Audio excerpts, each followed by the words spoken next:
ইমানদার মানুষদেরকে দাওয়াত দেওয়ার জন্য আল্লাহ রাব্বুল আলামিন সাহাবায়ে কেরাম রাদিয়াল্লাহু তাআলা আনহুমরা যখন ঈমান এনেছেন, অনেক সাহাবায়ে কেরাম রাদিয়াল্লাহু তাআলা আনহুমরা এমন ছিল ঈমান আনার কারণে তাদেরকে এমন এমন শাস্তি পাইতে হয়েছে যে শাস্তি আমরা জন্মসূত্রে মুসলমান হওয়ার কারণে পাইতে হয় না। হে আমার বন্ধু, একবার সাহাবায়ে কেরাম রাদিয়াল্লাহু তাআলা আনহুমদের জীবনীটা পড়ে দেখো, তারা কত কষ্ট করে ঈমান এনেছিল। সেজন্য তারা দুনিয়াতে তো সম্মান পেয়েছে, সাথে সাথে তারা দুনিয়া থাকাকালীন জান্নাতের সুসংবাদ পেয়ে গেছে।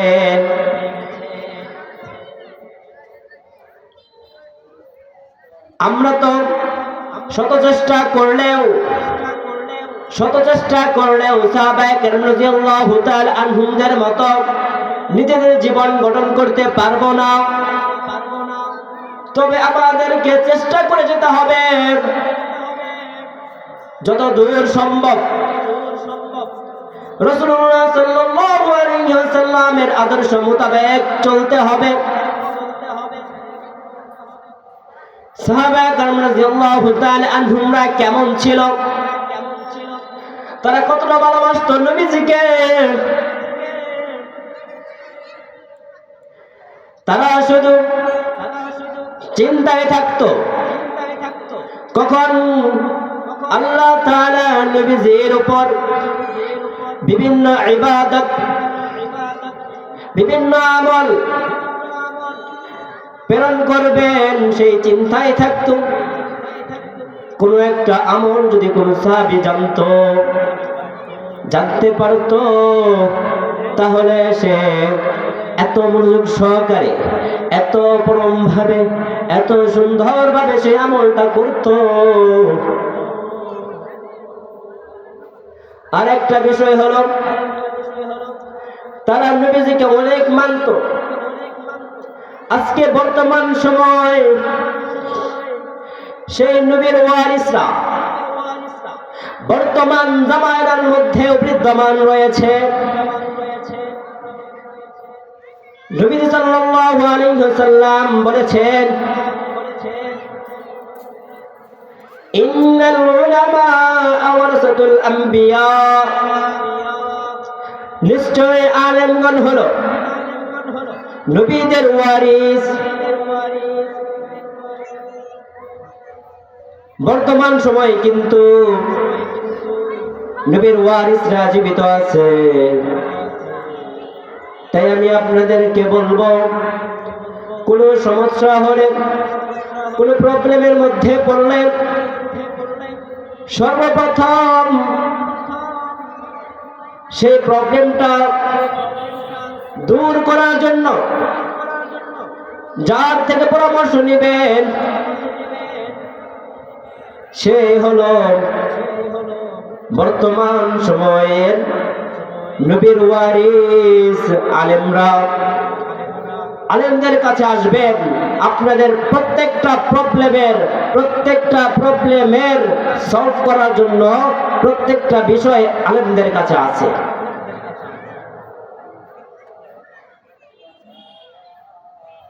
তাই আমি আপনাদেরকে বলবো,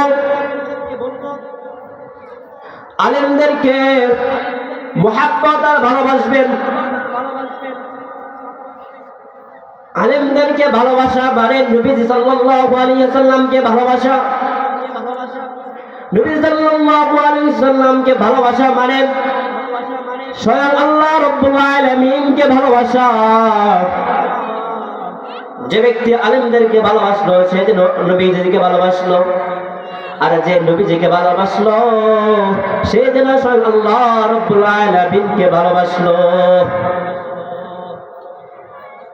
হে আমার গ্রামবাসী, খুবই কষ্ট লাগে, খুবই দুঃখ লাগে যখন গ্রামের কোন যুবক ভাই যখন গ্রামের কোন সন্তান ইসলাম থেকে দূরে সরে যায়, হুকুম আহকাম গুলো করে না, হুকুম আহকাম গুলো মানে না, আল্লাহ রাব্বুল আলামিন আমাদেরকে তো সৃষ্টি করেছেন তার ইবাদত এবং বন্দেগী করার জন্য। আমরা যেহেতু ইমানদার, আমরা যেহেতু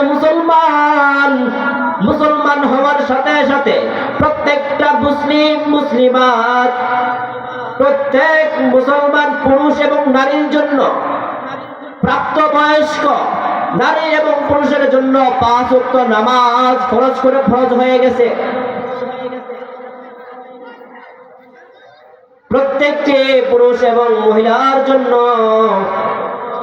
5 ওয়াক্ত নামাজ ফরজ হয়ে গেছে। এই নামাজ এত গুরুত্বপূর্ণ নামাজ।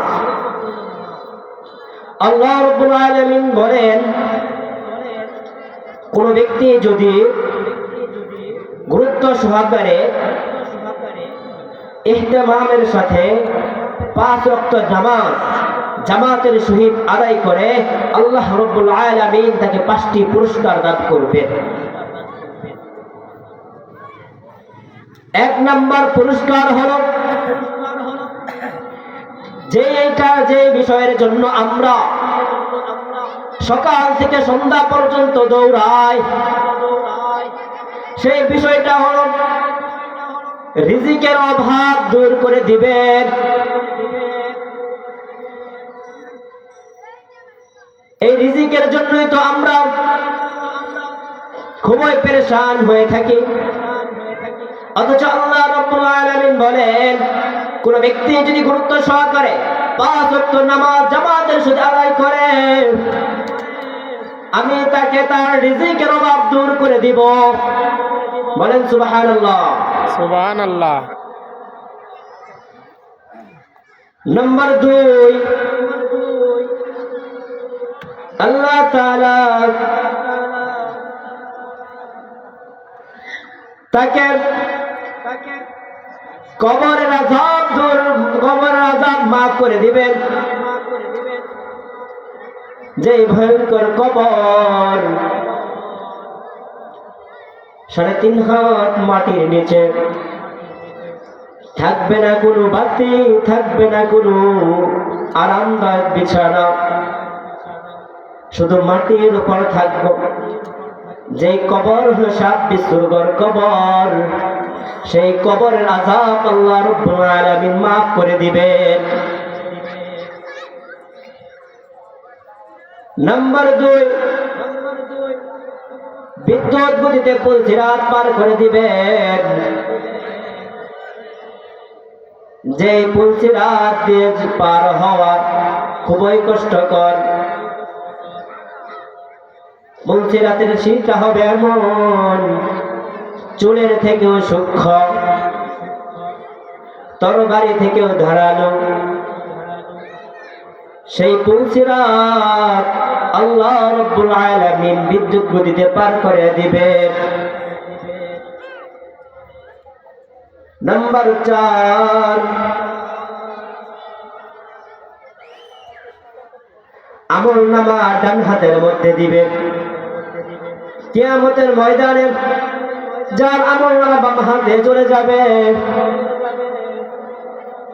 তার অবস্থা এত ভয়ঙ্কর হবে, এত ভয়ঙ্কর হবে। আমলনামা পিছন দিক দিয়ে বুকের ভিতর দিয়ে ফেরে ডান দিকে আনা হবে। যারা আমলনামা বাম হাতে চলে যাবে আর যারা আমলনামা ডান হাতে চলে যাবে, তার কপাল খুবই ভাগ্যবান। কিয়ামতের ময়দানে আল্লাহ রাব্বুল আলামিন যে ব্যক্তি সুন্দরভাবে ইহতিমামের সাথে গুরুত্ব সহকারে 5 ওয়াক্ত নামাজ আদায় করবে, আল্লাহ রাব্বুল আলামিন তার আমলনামা ডান হাতে দিবেন। নম্বর 5, বিনা হিসাবে জান্নাত দান করবেন। বলেন সুবহানাল্লাহ। সুবহানাল্লাহ। যে জান্নাতে যাওয়ার জন্য মানুষ অনেক কষ্ট করতে হয় মানুষের। সেই আল্লাহ রাব্বুল আলামিন গুরুত্ব সহকারে 5 ওয়াক্ত নামাজ আদায় করার কারণে বিনা হিসেবে জান্নাত দান করবেন। তো ভাইরা, অবশ্যই অবশ্যই আমরা যেখানে থাকি না কেন সর্বদা 5 ওয়াক্ত নামাজ আদায় করব ইনশাআল্লাহ। একটা বিষয় খুবই আফসোস হয়, গতকাল শুক্রবার গেল, জুমার নামাজে মুসল্লিদের মসজিদ ভরে যায়, অথচ জুমার নামাজে মসজিদ ভরা ছিল, অথচ আসরের নামাজে মুসল্লি নাই। এটা খুবই দুঃখজনক বিষয়। আসর মাগরিব এশা এরকমই যায়, দুই কাতার মানুষ হয়, মাঝে মাঝে 2 কাতারও ভরে না। অথচ আমাদের এই মহল্লার মধ্যে যত মানুষ আছে, যতটি ঘর আছে, প্রত্যেক ঘর থেকে যদি একজন করে ব্যক্তি আসে, মসজিদ ভরে যাবে।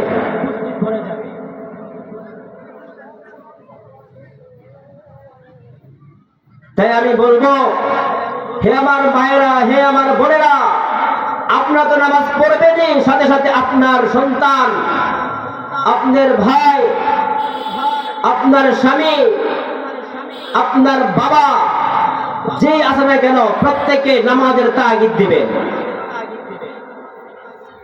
আজকে যদি আপনার সন্তানরা নামাজ না পড়ে, আল্লাহ রাব্বুল আলামিনের হুকুম আহকাম যদি না মানে, কাল কিয়ামতের ময়দানে এর জন্য আপনাকে জবাবদিহিতা করতে হবে। কাল কিয়ামতের ময়দানে যদি জবাবদিহিতার সম্মুখীন হতে না চান, তাহলে আজ থেকেই আপনাদের সন্তান, আপনার ফ্যামিলির যারাই আছে না কেন, প্রত্যেককে নামাজের জন্য তাগিদ দেন। নামাজের জন্য একটু শাস্তির ব্যবস্থা করেন, কারণ এই নামাজটা হলো ফরজ নামাজ।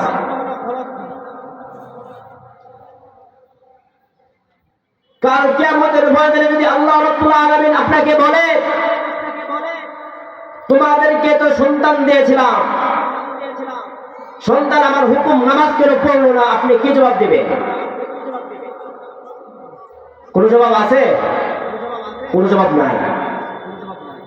সেজন্য আমি বলবো, আপনার সন্তানদেরকে, আপনার ছেলে মেয়েদেরকে এমন ভাবে বলবেন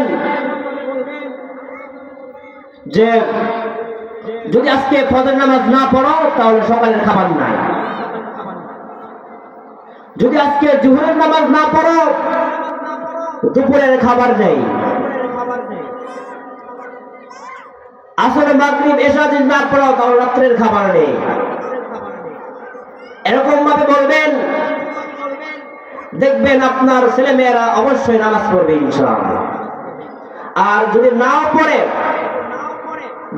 পড়ে, তাহলে কাল কিয়ামতের ময়দানে আল্লাহ রাব্বুল আলামিনের সামনে গিয়ে আপনি বলতে পারবেন, আল্লাহ, আমি আমার ছেলে মেয়েদেরকে বলেছিলাম, কিন্তু তারা নামাজ পড়ে না। তখন আল্লাহ রাব্বুল আলামিন আপনাকে কিছু বলবে না। সেজন্য আপনাদেরকে বলবো, ছেলে মেয়েদেরকে ধর্মীয় শিক্ষা শিক্ষিত করুন। আপনার সন্তানকে আপনি ডাক্তার বানাবেন, সমস্যা নাই। আপনার ছেলে মেয়েকে আপনি ইঞ্জিনিয়ার বানাবেন, সমস্যা নাই। আপনার ছেলে মেয়েকে আপনি দেশের কল্যাণকর হিসাবে চেয়ারম্যান বানাবেন, সমস্যা নাই। এমপি বানাবেন, সমস্যা নাই। দেশের প্রধান বানাবেন, সমস্যা নাই। কিন্তু তাকে আগে জীবনের শুরু লগ্নে তাকে আপনি ইসলামের শিক্ষা দেন, দ্বীনি শিক্ষা দেন। আমরা বর্তমান সময় দেখতে পাই, হাসপাতালের মধ্যে গেলে একজন ডাক্তার ডাকাত হয়ে গেছে। অনেক অসহায় দরিদ্র মানুষ হাসপাতালে যায়, তারা এমন এমন ট্রিটমেন্ট করে, এমন এমন টাকা চায়, যে টাকা ওই দরিদ্র মানুষের পক্ষে দেওয়া সম্ভব নয়। আজকে যদি ওই ডাক্তারের ভিতরে ইমান ইসলামের জ্ঞান থাকতো, ওই ডাক্তারের ভিতরে যদি আজকে দিনের জ্ঞান থাকতো, তাহলে ওই ডাক্তার কখনো এরকম কথা বলতে পারতো না। আজকে আপনি আদালতে যান, কত নির্দোষ ব্যক্তিকে মিথ্যা সাক্ষ্য দিয়ে তাদেরকে আসামি বানিয়ে জেলখানায় পাঠিয়ে দেওয়া হয়। অনেক উকিল তো টাকার লোভে সত্যকে মিথ্যা বানায়, মিথ্যাকে সত্য বানায়। আজকে যদি আপনার সন্তানকে আপনি উকিল বানাবেন, সমস্যা নাই, তাকে যদি দিনের জ্ঞান দেন, তার ভিতরে যদি ইসলামিক জ্ঞান থাকে, তাহলে সে কখনোই সত্যকে মিথ্যা বানাবে না, মিথ্যাকে সত্য বানাবে না। আপনার সন্তান যখন ইউনিয়নের চেয়ারম্যান হবে, সে কখনো ওই ইউনিয়নের মানুষদের টাকা আত্মসাৎ করে খাবে না। আজকে আমরা দেখতে পাই, জানতে পারি বিভিন্ন এমপি মন্ত্রী জনগণের হাজার হাজার কোটি টাকা মেরে বিদেশে গিয়ে বাড়ি বানায়। বাংলাদেশটাকে দেউলিয়া বানিয়ে দিতে যাচ্ছে না। এর কারণ একটাই, তাদের ভিতরে ইসলামিক জ্ঞান নাই, তাদের ভিতরে দিনী শিক্ষা নাই। আজকে যদি তাদের ভিতরে দিনী শিক্ষা থাকতো, আজকে যদি তাদের ভিতরে ইসলামিক জ্ঞান থাকতো, তাহলে কখনোই দেশের টাকা আত্মসাৎ করতো না তারা।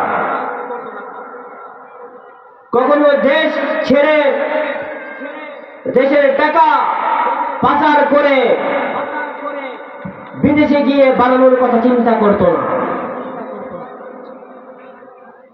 আপনার সন্তানকে আপনি পুলিশ বানাবেন, বানান, সমস্যা নাই, তবে আগে তাকে দ্বীনের শিক্ষা দান করুন। আল্লাহর পরিচয় তার ভিতরে জানান দিন। রাসূলুল্লাহ সাল্লাল্লাহু আলাইহি ওয়াসাল্লামের আদর্শগুলো তার ভিতরে ফিট করে দিন। রাসূল সাল্লাল্লাহু আলাইহি ওয়াসাল্লাম কেমন ছিল, এটা আপনার সন্তানদেরকে জানান।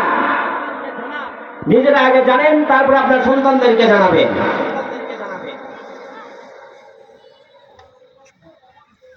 প্রিয় বন্ধুরা আমার, এই গ্রামেরই সন্তান আমি। একটা সময় এই গ্রামটা দেখতে খুবই ভালো লাগতো, কিন্তু সেই ভালো লাগা এখন আর দেখা যায় না। আল্লাহ রাব্বুল আলামিন আমাদেরকে এমন একটা সুন্দর একটা গ্রাম দিয়েছেন, এত সুন্দর একটা গ্রাম দিয়েছেন নিয়ামত স্বরূপ। আজকে আমরা সেই নিয়ামতের স্বীকার না করে অস্বীকার করতেছি। আল্লাহ রাব্বুল আলামিন আমাদেরকে এত সুন্দর একটা গ্রাম দিয়েছে। আজকে যদি আমরা আল্লাহ রাব্বুল আলামিনের হুকুম আহকামগুলো আরো থেকে বেশি আদায় করি, ইনশাআল্লাহ আমাদের গ্রামের সৌন্দর্য আরো বৃদ্ধি পাবে, গ্রামের মানুষের মধ্যে বরকত বৃদ্ধি পাবে। গ্রামের মানুষের মধ্যে শান্তি নেই, কারণ তাদের ভিতরে ইসলামিক জ্ঞান নাই, ইসলামিক হুকুম নাই, আল্লাহ রাব্বুল আলামিনের হুকুম আহকামগুলো তারা মানে না। আজকে যদি আল্লাহ রাব্বুল আলামিনের হুকুম আহকামগুলো যদি তারা মানতো, তাহলে অবশ্যই তাদের ঘরের ভিতরে শান্তি থাকতো, গ্রামের ভিতরে শান্তি থাকতো। আজকে যুবক ভাইরা ইসলাম থেকে অনেক দূরে চলে গেছে, এটা খুবই দুঃখজনক বিষয়। তা আমি যুবক ভাইদেরকে বলবো, আপনারা রাসূলুল্লাহ সাল্লাল্লাহু আলাইহি ওয়াসাল্লামের আদর্শগুলো জেনে, রাসূল সাল্লাল্লাহু আলাইহি ওয়াসাল্লাম যেইভাবে চলেছেন, রাসূলুল্লাহ সাল্লাল্লাহু আলাইহি ওয়াসাল্লামের আদর্শে আদর্শবান হন। কিভাবে আল্লাহ রাব্বুল আলামিন আমাদেরকে তার প্রিয় বান্দা হতে পারি সেই তৌফিক দান করেন। সর্বদা যেন আমরা আল্লাহ তাআলার প্রিয় বান্দা হতে পারি সেই তৌফিক দান করেন। আর একটা বিষয় যুবক ভাইদেরকে বলবো, হে আমার যুবক ভাইরা, নবীর সুন্নাহ দাঁড়িয়ে তোমরা রাখো, যে এটা নবী সাল্লাল্লাহু আলাইহি ওয়াসাল্লাম বলেছেন। অন্য কোন ইবাদতের ক্ষেত্রে এই কথাটা বলেন নাই, যে বিষয়টা নবী সাল্লাল্লাহু আলাইহি ওয়াসাল্লাম বলেন, কোন ব্যক্তি যদি দাড়ি কাটে সে যেন আমার কলিজা কাটে। অন্য কোন ইবাদতের ক্ষেত্রে এমন কথা বলেন নাই। অতএব যুবক ভাইয়েরা আমার, আরে একজন পুরুষের সৌন্দর্যই তো হলো দাড়ি। একজন জ্ঞানী ব্যক্তি, একজন বিচক্ষণ ব্যক্তি কখনো দাড়ি কাটতে পারে না। তাই আমি আবার গ্রামবাসীদেরকে বলতে চাই, আপনারা প্রত্যেকেই ধার্মিক হন, ইসলামী শিক্ষায় নিজেদেরকে শিক্ষিত করুন। দুনিয়ার শিক্ষা তো অর্জন করেনি।